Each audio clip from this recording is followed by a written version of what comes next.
Before diving into today's stories, I want to extend my gratitude to Fume for sponsoring this video. Do you have a bad habit that you need to drop? Almost everybody's got at least one. Not every bad habit is wrong per se, but instead of enduring uncomfortable, stressful changes, why not just remove the bad from your habit? Fume has just the solution for that.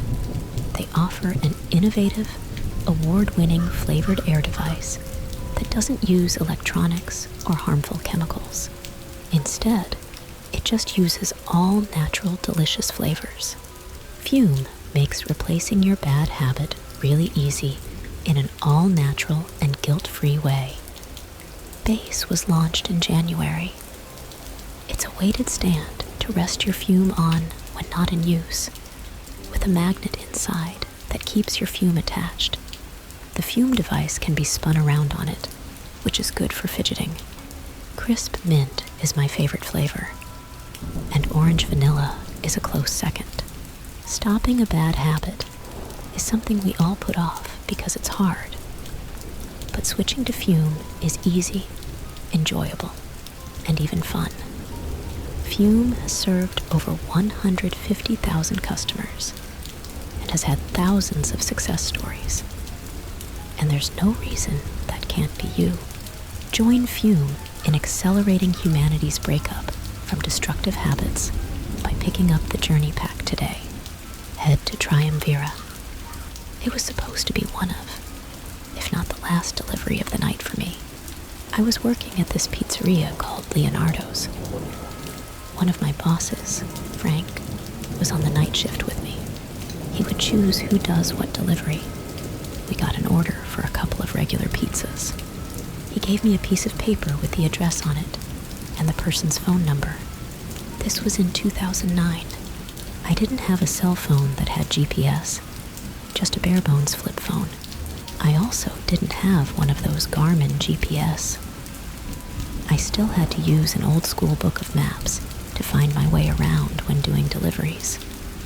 The name of the street that this house I was doing my last delivery for was something along the lines of Willows Road. I can't remember the house number, nor do I remember the name given for the order. But I do remember having the hardest time finding the place. It was in this really rural town with nothing but woods, farmland, and more woods. The lack of streetlights also didn't help. I had to pull over a few times and turn on the interior lights as I checked the map again. It was a very stress-inducing situation whenever I couldn't find a house. I was on a very quiet, dark, and confusing road when I decided to just call the number on the paper my boss gave me. The phone rang a bunch of times. It seemed that there was no answering machine set up to it. It had to have rung about 10 times before someone picked up, and I waited for someone to say hello. When no one did, I said it, and then a voice on the other end said it back. It was a low, deep, yet soft voice. I said, "This is the pizza guy. I'm just having a hard time finding your place." He explained that his driveway was easy to miss and looked like just a dirt trail. He talked in a very slow, monotone voice as he described the surroundings of his driveway to help me find it. And eventually, I did. I turned my car onto this pretty narrow dirt path. It was definitely easy to miss. It took about 30 seconds of me driving slowly and carefully up it until I saw this small, one-story house come into view. There was a faint orange glow from inside the house that could be seen through one of the windows. I parked my car next to the only other vehicle in sight, this jalopy of a pickup truck. I grabbed the 2 pizzas from the passenger seat and walked to the front door of the house. I looked for a doorbell but couldn't find one, so I knocked on the door. I heard muffled music from inside the house. Then I heard footsteps approaching the doorstop. And then, after maybe 10 seconds, the door cracked open, and I saw a quarter of someone's face. I literally could just see one of their eyes peeking out at me. Nervously, I said, "Hey, you ordered the pizza, right?" The guy said, "Oh yes, the pizza." I recognized the voice from the phone call from before. There was a weird pause. I didn't know what to say, except for, "Do you have the cash?" He said, "Yes, let me go get it." He walked away from the door, and I heard his footsteps move to another room. There was super old music from like the 1930s playing, making the setting just extra creepy and weird, if it weren't creepy enough already. Then the door started slowly inching open on its own, revealing more and more of this dimly lit room.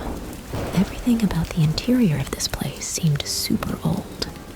There were metal sheets on the floor, presumably covering holes in the floor. The couch looked like it was from a different century.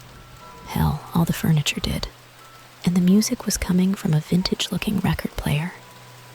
One of those with the big horn-like thing at the top. That's all I could see at first, from just sneaking a nosy peek inside the place. But what really was off-putting was the smell. It smelled like death in there. I waited respectfully for the guy to come back with the money from wherever he went. When enough time passed that I felt like it was getting weird, I knocked on the open door, took a peek inside, and said, "Sir?" The man's voice came from another room saying, "Yes. Would you mind coming into the kitchen, please?" My coworkers and bosses always advised against stepping into anyone's house if you didn't have to. That advice seemed especially relevant for this circumstance. I heard what the man said, but I still responded, "Can you repeat that?" He repeated, "Can you come to the kitchen, please?" I stepped inside, and I honestly felt like my feet were going to crash through the floor. The place was so old that the floor actually caved in a bit as I stepped around. The house was very linear. I looked to the right and saw the entrance to the kitchen, where his voice was coming from. I looked to the left, and there was a narrow hallway, which had a bunch of doors on the right side. At the end of the hallway, there was this guy with his back to me, slowly dancing in the creepiest way imaginable. The man was feeling himself. I don't mean he felt confident. I mean he was literally feeling his body as he moved in this really off-putting way. In any other circumstance, I would laugh. But I was downright disturbed by what kind of house I just walked into. I turned away and looked to the kitchen, still holding these 2 pizza boxes. I took a few steps toward the kitchen before I even noticed the person peering around the edge of the wall, separating the kitchen from the living room. It was that man's face again, still only showing like a quarter of his face, just one of his eyes creepily peering at me. The only thoughts I had in this moment were, what the, and should I just leave? I repeated what I said at the front door moments ago, asking him again if he has the cash. The man didn't respond. He started to just giggle, or I don't even know what I'd call it, because the laugh was so deep and pitchy, but it was so subtle and soft. Then he called out, "Randall," in a startlingly loud voice, much louder and more commanding in tone than his previous soft-spoken monotone voice. I was at my limit of how much weirdness I could take. I turned around and started walking back to the front door. And as I took a look down the hallway, as I was about to walk outside, I noticed that guy who was dancing seconds ago was now simply just standing there, looking back at me. I left through the front door and closed it behind me. I hurried back to the car for some. Reasonably, still holding the pizzas, I threw the pizza boxes in the passenger seat and got back in the car as quickly as possible. As I was backing my car up to clear the pickup truck next to it, so that I could just do a 3-point turn. I did look back at the house, and the door was fully open again. My heart started beating even quicker at the thought that one of them was outside my car, about to attempt to open one of the doors. Maybe they were, and I'll never know. But I managed to get my car down that dirt driveway and back onto the road. I had to return to the pizzeria. I called Frank to let him know what happened. He wasn't mad at me. When I got back to the pizzeria, everyone left when I told them what happened. I can honestly see how it sounds like a funny situation when explaining it to others. But it was not funny in the moments. Whatever was going on in that house wasn't normal. And I don't think they had any intentions of buying pizza. I've had multiple dreams where I would see that man's face just peeking around from behind a wall. After that, I didn't enter anyone's houses or apartments while doing deliveries. I'm currently 20 years old, although at the time of the story, I was 19. I live in Newark, Delaware, a usually small and quiet town that is, until college season rolls around in the fall and spring. Newark is home to the University of Delaware, which is a large and widely respected school in the U.S. It also has a reputation for being a big party school. So when the college kids arrive, things get a lot more lively. Anyway, I work as a bicycle delivery guy at Jimmy John's, a job I still work as of me telling the story. This event took place during a Tuesday or Wednesday night in the spring. It was either late April or early May. I can't remember exactly. It was my typical 7 p.m. to 2 a.m. shift. The Jimmy John's I work at is open until 2 on the weekdays and 3 on the weekends. This means we're one of the few places still open in town aside from the bars. So, a lot of drunk college kids storm the place wanting to order. Needless to say, it gets pretty hectic. Deliveries would pop up like crazy too, which did get very annoying, but it meant a lot of tips, so I always put up with it. This was my last night working the shift, and just as 2 a.m. was about to roll around, one last delivery came in, and I was next in line to take it. This annoyed me, as I just wanted to end my shift and go home to get some sleep. I sucked it up and took the delivery since I didn't have a choice. I knew the street by heart and knew where to go immediately. I should mention the reason we do bicycle deliveries is because the roads tend to be busy sometimes during college season. So using bicycles sometimes allows us to do deliveries faster. I rode my bike as fast as I could to the house. In less than 10 minutes, I knocked on the door loudly, but there was no answer. I knocked again, louder this time. Still nothing. I became a little pissed when I remembered if someone didn't come out, I'd have to take the order back to the store, meaning this delivery would seriously be wasting my time. I called the number on the receipt, but no one answered. I was getting ready to call the store when I first heard rustling sounds coming from some bushes directly across the street from me. I figured it was probably the wind, but decided to look anyway. When I did, I felt my stomach drop as a strong sense of dread flowed through me. I saw the dark figure of a person directly across the street from me, in someone's yard, crouched behind a few bushes. And even though I couldn't make out any facial features, I knew that he or she, though I figured it was a he, was looking right at me. My heart was racing, but it didn't seem like he noticed that I noticed him. I pretended to not notice him and knocked loudly on the door. Again, still, there was no answer. I began to grow more and more panicked, wondering whether or not this could be a trap. I did a quick glance, and the person was still crouched behind the bushes, watching me. I just wanted to get the hell out of there.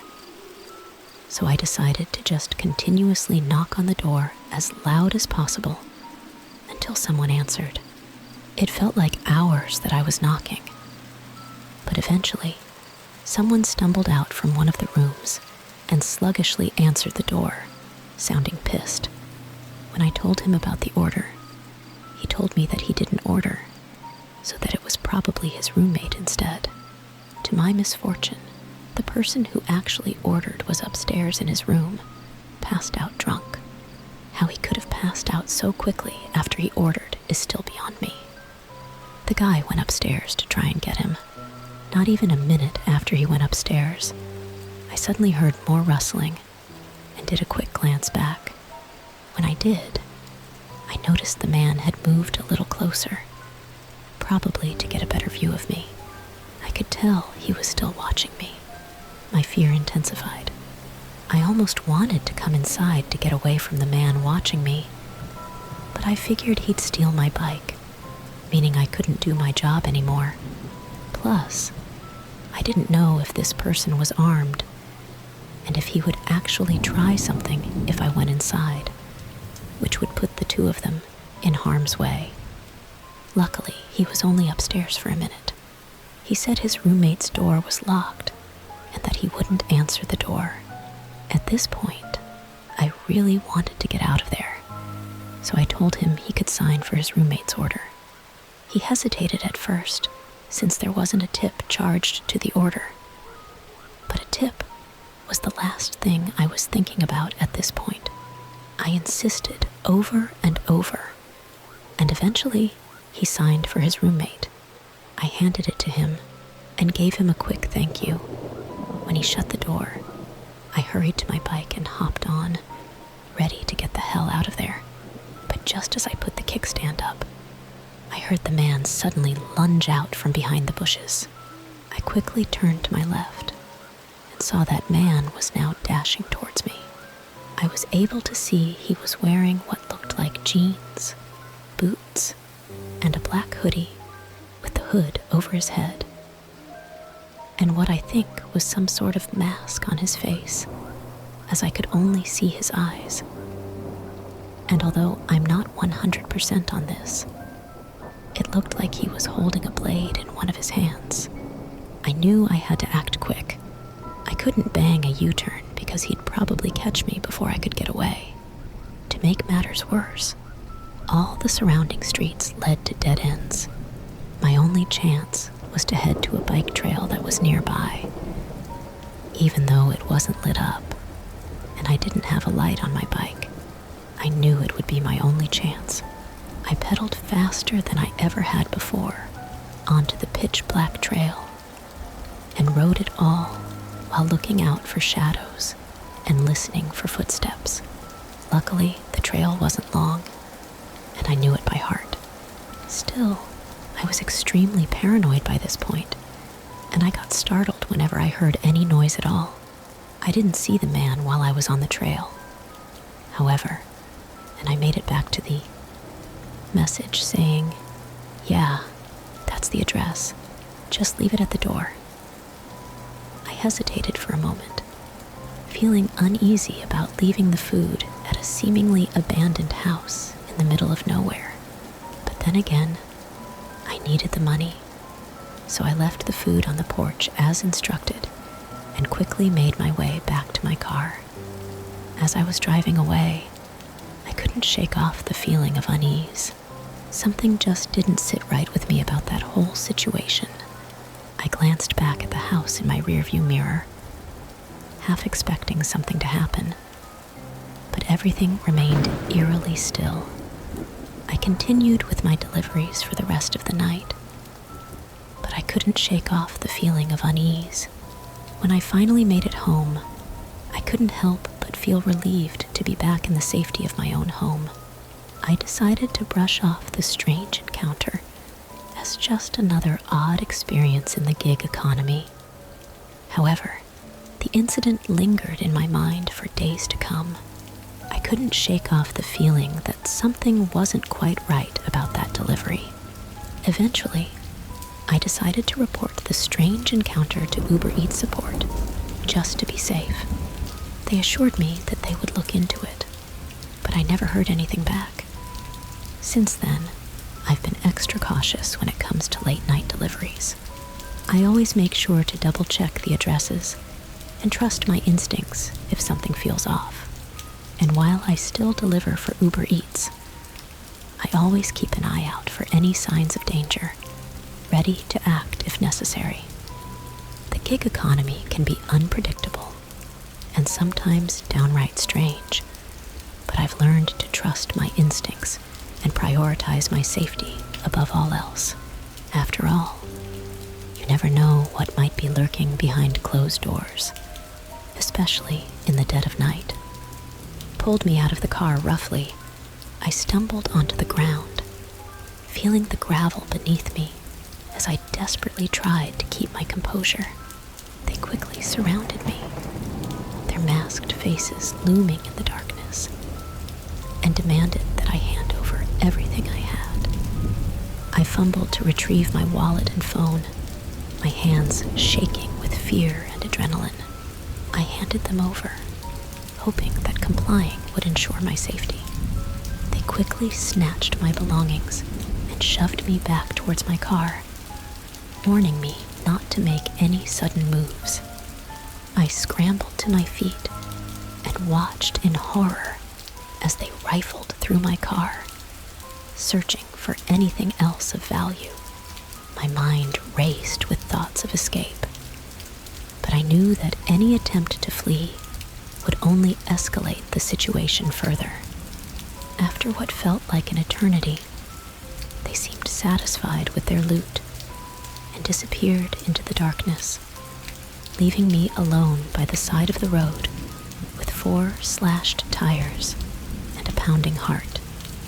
I sat there in shock for a moment, trying to process what had just happened.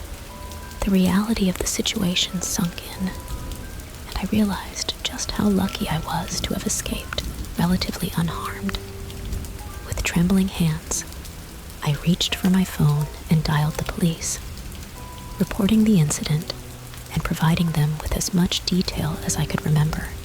It was a long and terrifying ordeal, but I was grateful to be alive. As I waited for help to arrive, I couldn't help but reflect on the dangers of the gig economy and the risks that come with working late-night shifts alone. From that day on, I vowed to always prioritize my safety above all else, no matter the cost. The gig economy may offer flexibility and convenience, but it also comes with its own set of dangers. It's important to stay vigilant and trust your instincts, even when faced with seemingly routine deliveries. As the police arrived and began their investigation, I couldn't help but feel a sense of relief, knowing that I was no longer alone in this terrifying ordeal. I may have escaped physical harm, but the memories of that night would haunt me for a long time to come. At this point, I was in a state of shock, battered and bruised, lying on the ground as the assailants fled into the darkness. They had forcefully stripped me of everything I had: my smartwatch, shoes, wallet, phone, and even items from my car's glove compartment. I drifted in and out of consciousness, only to awaken sometime later, still lying beside my car, devoid of even my keys. Summoning what strength I had left, I managed to rise to my feet and stumble towards the faint glow of a nearby house. With trembling hands, I rang the doorbell, desperate for help. Thankfully, the woman who answered was kind enough to allow me to use her phone to call the authorities and roadside assistance. My car was eventually towed away, and my father arrived to take me home. Shaken, but grateful to be alive. The following day, I provided additional information to the detectives, who traced the Uber Eats order back to a man named Logan. Allegedly, he had lost his phone and wallet, and it was someone else who had used his account to set up the robbery. Unfortunately, despite their efforts, the perpetrators managed to evade justice. The ordeal left me not only physically and emotionally scarred, but also facing significant financial losses. While my car tires were covered by insurance, everything else was a loss that I had to bear. It was a painful and expensive lesson in the harsh realities of the world. One that taught me never to be so naive again. In the aftermath, I took a break from Deliveries, allowing myself time to heal and regain a sense of safety. Eventually, I returned to doing daytime deliveries, but the experience left an indelible mark on me, serving as a constant reminder to trust my instincts and prioritize my safety above all else. In closing, the harrowing experiences shared in these stories serve as poignant reminders of the dangers lurking in the shadows, even in the seemingly mundane tasks of our daily lives. From encountering eerie encounters in remote locations to facing the brutal realities of crime and deception, each narrative underscores the importance of vigilance, intuition, and prioritizing personal safety. As we navigate the ever-evolving landscape of the gig economy and the world at large, let us heed the lessons learned from these accounts. Let us remain vigilant, trust our instincts, and take proactive measures to safeguard ourselves and others. Together, through awareness, preparedness, and resilience, we can strive to create safer environments for all. May these stories serve as cautionary tales and sources of empowerment, inspiring us to navigate life's uncertainties with courage, wisdom, and resilience. And may we never forget the invaluable lesson that in the face of adversity, our greatest strength lies in our ability to persevere and emerge stronger than before.